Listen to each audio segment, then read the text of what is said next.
India பல்வேறு இனங்களையும் பல்வேறு விதமான மொழிகளையும் கொண்ட நாடென்றாலும் ஆதிக்க மனப்பான்மையில் எதேச்சாதிகாரத்தோடு ஒவ்வொரு தேசிய இனங்களின் மீதும் இந்தியை திணிப்பது, மாநில உரிமைகளை பறிப்பது, அடக்குமுறைகளை கட்டவிழ்ப்பது என முதிர்ச்சியற்று முரட்டுத்தனமாக ஆதிக்கத்தை செலுத்தியே வந்திருக்கிறது ஒன்றிய பாஜக அரசு.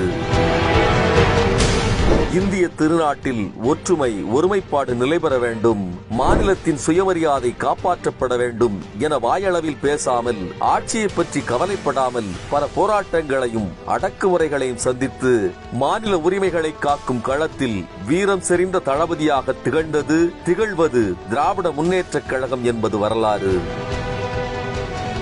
இந்திய ஒன்றியத்தில் தந்தை பெரியாரும் பேரறிஞர் அண்ணாவும் தமிழின தலைவர் கலைஞரும் செய்த ஒவ்வொன்றுமே சம்பவங்கள்தான்.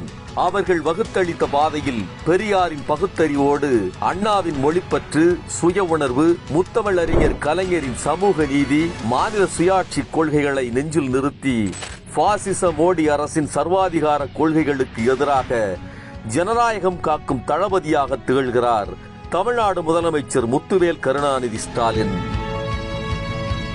அவர் நெருக்கடியான காலத்தில் 1976 அரசியலுக்குள் வந்து நெருக்கடியான நேரத்தில் கழகத்தின் தலைவராகவும் தமிழ்நாட்டின் முதலமைச்சராகவும் ஆனவர். நாடாளுமன்றத்தில் 3வது முறையும் மெஜாரிட்டியுடன் ஆட்சி அமைப்போம் என இருமாப்போடு இருந்த பாஜகவுக்கு எதிராக இந்தியா கூட்டணியை உருவாக்கி பாஜகவுக்கு பயத்தை காட்டினார். நிதிஷ், சந்திரபாபு என்ற இருவரின் தயவில்தான் இன்று மைனாரிட்டி ஆட்சியை நடத்தி கொண்டிருக்கிறார் மோடி.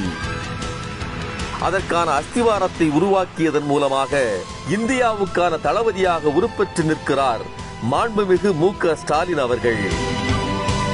திராவிட நாயகரின் ஒரு சொல்லுக்கே இன்று டெல்லி அலறுகிறது.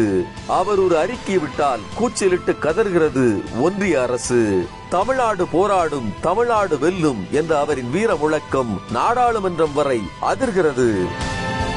மக்கள் தொகை அடிப்படையிலான தொகுதி மறுவரையறையால் பல்வேறு மாநிலங்களுக்கு ஏற்படும் அபாயத்தை முன்கூட்டியே உணர்ந்து இந்தியாவுக்கே வழிகாட்டியாக சிம்ம குரல் ஒன்று எழுந்தது.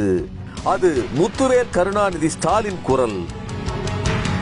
2024 ஆண்டு பிப்ரவரி மாதம் சட்டப்பேரவையில் தீர்மானத்தை நிறைவேற்றினார். இது தொடர்பாக தமிழ்நாட்டில் உள்ள அனைத்து கட்சிகளையும் இணைத்து ஆலோசனை கூட்டத்தை நடத்தி தமிழ்நாடு இதில் ஒருமித்த உணர்வோடு இருக்கிறது என ஒன்றிய அரசுக்கு உணர்த்தினார் திராவிட நாயகர்.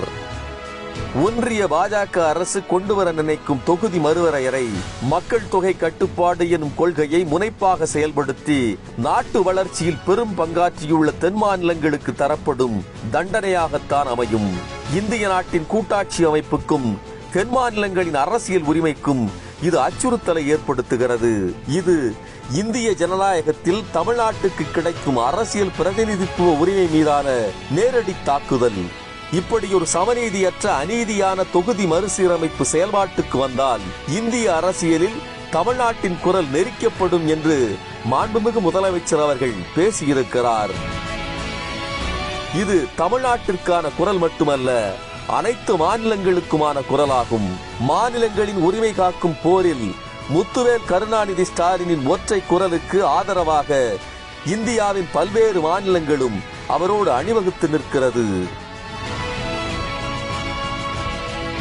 தொகுதி மறுவரையறையை எதிர்த்து மாண்புமிகு முதலமைச்சர் அவர்கள் தலைமையில் நடைபெற்ற கூட்டுக்குழு கூட்டத்தில் கேரள முதலமைச்சர் பினராயி விஜயன் அவர்கள், தெலுங்கானா முதலமைச்சர் ரேவந்த் ரெட்டி அவர்கள், பஞ்சாப் முதலமைச்சர் பகவந்த் மான் அவர்கள், கர்நாடக துணை முதலமைச்சர் சிவக்குமார் மற்றும் காங்கிரஸ், பிஆர்எஸ், சிபிஐ, சிபிஎம் என பல முக்கிய கட்சிகளின் தலைவர்களும் பிரதிநிதிகளும் கலந்து கொண்டனர்.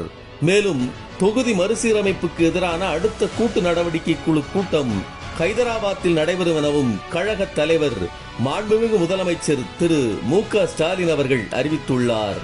இந்த போரில் தமிழ்நாடு வென்றே தீரும், ஏனெனில் களத்தில் இருப்பது முத்துவேல் கருணாநிதி ஸ்டாலின்.